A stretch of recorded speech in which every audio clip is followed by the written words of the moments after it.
So let me begin by saying I think it's unfortunate where we find ourselves right now, both from the team standpoint and the players. I mean, we're coming off tremendous momentum in the WNBA. It's not lost on anyone.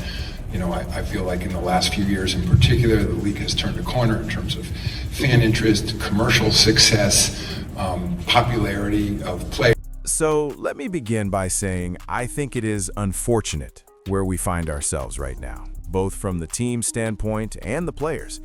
I mean, we are coming off tremendous momentum in the WNBA. It is not lost on anyone. You know, I feel like in the last few years in particular, the league has turned a corner in terms of fan interest, commercial success, popularity of play. That is NBA Commissioner Adam Silver at All-Star Weekend, and those words should terrify every WNBA player right now. Unfortunate where we find ourselves is corporate speak for "you are blowing this." Because while Silver standing at that podium talking about momentum and progress, behind closed doors, he is watching the WNBA Players Association sabotage the best opportunity this league has ever had. And the clock just started ticking. You know, as I look at the calendar and the amount that we need to get done, really over the next 2 months, because training camps are scheduled to open roughly 2 months from now. You know, as I look at the calendar and the amount that we need to get done, really over the next 2 months, because training camps are scheduled to open roughly 2 months from now. To your point, we have to get not 1 but 2 drafts done. We have an expansion draft and a collegiate draft, and then we need to fit in free agency. Plus, whenever we shake hands on a collective bargaining agreement, then the lawyers have to go to work and memorialize it. So if what I'd love to accomplish is sort of putting pressure on everybody and say, okay, you know, I've been through so many cycles of collective bargaining, and often things tend to get done at the 11th. To your point, we have to get not 1 but 2 drafts done. We have an expansion draft and a collegiate draft, and then we need to fit in free agency. Plus, whenever we shake hands on a collective bargaining agreement, then the lawyers have to go to work and memorialize it. So if what I would love to accomplish is sort of putting pressure on everybody and say, okay, you know I've been through so many cycles of collective bargaining, and often things tend to get done at the last minute, listen to what he is actually saying here. Training camps open in 2 months. That means they need to complete 2 separate drafts, the expansion draft for Golden State, the college draft where Paige Bueckers goes number 1, plus an entire free agency period. And none of that can happen until lawyers memorialize a collective bargaining agreement that does not even exist yet. This is not a normal negotiation timeline. This is a crisis. Been through so many cycles of collective bargaining, and often things tend to get done at the 11th hour. We're getting awfully close to the 11th hour now when it comes to bargaining. I'm encouraged there has been more back and forth over the past few weeks. I think there's been, you know, more direct engagement from players and team owners. I have not been at the table, but I'm very involved behind the scenes. I want to play whatever role would be most productive. Here is what makes this different from every other sports labor dispute. The NBA had an actual lockout in 2011. Players could not practice in team facilities. LeBron and Kevin Durant were showing up at Drew League and Rucker Park because they had nowhere else to play. And even that situation never got this messy publicly. We are getting awfully close to the 11th hour now when it comes to bargaining. I am encouraged there has been more back and forth over the past few weeks. I think there has been, more direct engagement from players and team owners. I have not been at the table, but I am very involved behind the scenes. I want to play whatever role would be most productive. 3 months ago, Breanna Stewart went public, saying the players wanted Adam Silver at the negotiating table. They thought getting the commissioner involved would pressure the owners into giving them what they wanted. That strategy just backfired spectacularly. He let it be known months ago, you guys need to knock it off with this rev sharing thing. He told y'all months ago to knock it off. He said y'all need to be focused on increased salaries, not revenue share. He told y'all that months ago. Y'all have ignored it and tried to dance around it and still do it. in getting a deal done. But again, I think we need to now move towards the next level sense of urgency and not lose momentum in terms of the amazing amount of progress we've seen in women's basketball. Because Silver is not sitting down with them. He is working behind the scenes with Kathy Engelbert and the ownership group, and that tells you everything about whose side he is actually on. Remember what Silver said back in November when revenue sharing first became the sticking point. He told reporters point blank that the players should focus on increased salaries, not revenue sharing. That was 3 months ago. The players ignored him, kept pushing for their percentage of revenue model, and now he has had enough. He let it be known months ago, you guys need to knock it off with this revenue sharing thing. He told you all months ago to knock it off. He said you all need to be focused on increased salaries, not revenue share. He told you all that months ago. You all have ignored it and tried to dance around it and still do it in getting a deal done. But again, I think we need to now move towards the next level sense of urgency. The pressure should be on the WNBA, especially after doing stupid stuff like this. The world wants to watch Caitlin Clark hoop, and these women are writing second-grade jokes to the owners. Grow up and sign the damn deal. You see what I'm saying? This is what people are thinking about what these WNBA players are doing right now. This is what they think about. Adam Silver was... And not lose momentum in terms of the amazing amount of progress we have seen in women's basketball.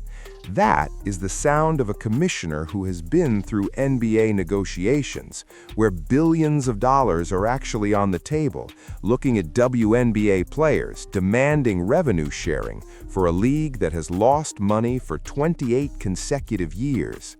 Silver is not being cruel here, he is being realistic. And the players are about to learn a very expensive lesson about leverage. The timing of this statement matters. Silver chose NBA All-Star Weekend, the biggest stage in basketball, to publicly pressure the WNBA players. That is not an accident. He is sending a message that he is done playing nice, done letting them control the narrative, done watching them waste the Caitlin Clark momentum that saved their league. The pressure should be on the WNBA, especially after doing stupid stuff like this. The world wants to watch Caitlin Clark hoop, and these women are writing second-grade jokes to the owners. Rhetoric has been nasty. Things like this letter they put out have been nasty. It's so many things that the WNBA has done. It's so many things that the WNBA has done that have just completely pushed people away, and people don't really want anything to do with them anymore at this point. I mean, grow up and sign the damn deal. You see what I'm saying? This is what people are thinking about what these WNBA players are doing right now. This is what they think about Adam Silver was. And this is where it gets personal for Silver. He has been involved with the WNBA since its founding in 1997. 28 years of subsidizing losses, 28 years of the NBA covering the shortfall, 28 years of building towards sustainability. Then 2024 happens, Caitlin Clark arrives, ratings explode, attendance doubles, and suddenly the league has a path to profitability, finally. Except the players looked at that success and decided this was their moment to blow everything up. Not negotiate for bigger salaries, not accept the massive increases the league was offering. They wanted to fundamentally restructure the entire economic model based on one successful season, driven almost entirely by one player, who half the league spent the year trying to injure. The only person that people want to watch is Caitlin Clark. The league has been beating her up because they can't stand the fact that she's the only draw in the league. The only draw in the league is white and straight in an activist basketball league. Here it says, daisies are yellow, profits are bare. If the league shut down, would anyone care? That's funny. That is funny. That's funny. So, you know, a lot of people aren't happy with the W. Rhetoric has been nasty. Things like this letter they put out have been nasty. It is so many things that the WNBA-PA has done. It is so many things that the WNBA-PA has done that have just completely pushed people away, and people do not really want anything to do with them anymore at this point. I mean, look at Silver's body language when he talks about not being at the table. He is frustrated. This is a man who has negotiated with LeBron James, with Michelle Roberts when she was running the NBA Players Association, with some of the smartest labor negotiators in professional sports, and now he is dealing with WNBA players who sent the owners a letter with jokes written at a second-grade level. That letter became a public relations disaster. The players thought they were being clever using wordplay and sarcasm to make their demands seem reasonable. Instead, they came across as unprofessional and out of touch. He's going to set a drop-dead date soon if y'all don't figure it out. Get down in those comments. Let me know what you think, man. Let's keep the vision. Make sure you like, comment, subscribe, and share the... When you are negotiating for hundreds of millions of dollars, you do not send memes. You send serious proposals backed by financial analysis. The only person that people want to watch is Caitlin Clark. The league has been beating her up because they cannot stand the fact that she is the only draw in the league. The only draw in the league is white and straight in an activist basketball league. Here, it says daisies are yellow, profits are bare. If the league shut down, would anyone care? That is funny. That is funny. That is funny. So, you know a lot of people are not happy with the W.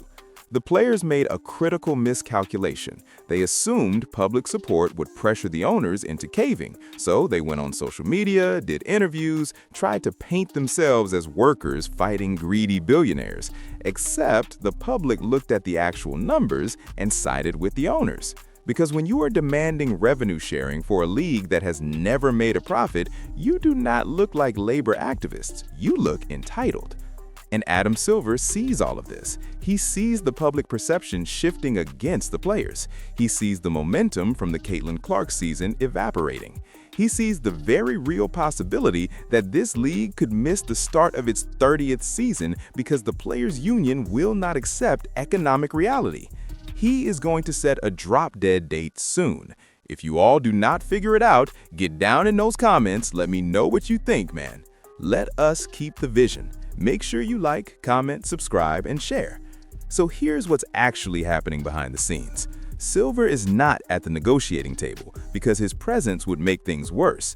If he sits down with Breanna Stewart, Sabrina Ionescu, and Nafisa Collier, they are going to hear the same thing Kathy Engelbert has been telling them for months. No revenue sharing, not now, not with the current financial structure. And when it comes from Silver directly, there is no more room for the players to pretend the owners are just being greedy. That's why he's working with Engelbert behind closed doors. He's the good cop, she's the bad cop. The owners can hold the line on revenue sharing, while Silver maintains his relationship with the Players Association for future negotiations. It's strategic, and it's smart. But the strategy only works if the players eventually accept reality. And right now, they are not showing any signs of backing down. Which brings us to the drop-dead date. Silver said he's not ready to set one yet, but he will soon. That's not a casual comment, that's a warning. He's giving them one last chance to figure this out before he steps in and forces a resolution. And when Adam Silver forces a resolution, it's not going to favor the players. Think about what a drop-dead date actually means. It means if there's no deal by that date, the season gets delayed or canceled. It means players do not get paid. It means the Golden State expansion gets complicated. It means Paige Buckers, the projected #1 pick, sits in limbo, not knowing where she's going. It means all the momentum from 2024 dies. The players seem to think they are negotiating from strength because of last season's success, but they are not. They are negotiating from weakness. The league's financial situation has not fundamentally changed. The WNBA still operates at a loss. The NBA still subsidizes everything. And now the players are threatening to throw away the one thing that was actually working, the Caitlin Clark effect, because they want a bigger piece of a pie that does not exist yet. Here's the part that should worry every WNBA fan. Silver mentioned tanking in the NBA as one of his major concerns right now. 12 teams are actively losing on purpose to improve their draft position. That is a crisis that threatens the NBA's product and its television deals, worth billions of dollars. That is where Silver's attention should be. That is where his focus needs to be. Instead, he's having to deal with WNBA players who will not accept a deal that would give them the largest salary increases in league history. He's having to use his platform at All-Star Weekend to publicly pressure them into being reasonable. He's having to threaten drop-dead dates for a league that should be celebrating its best year ever. The contrast between the NBA's problems and the WNBA's problems is stark. The NBA is worried about competitive balance and maintaining fan interest in a league that generates $10 billion in annual revenue.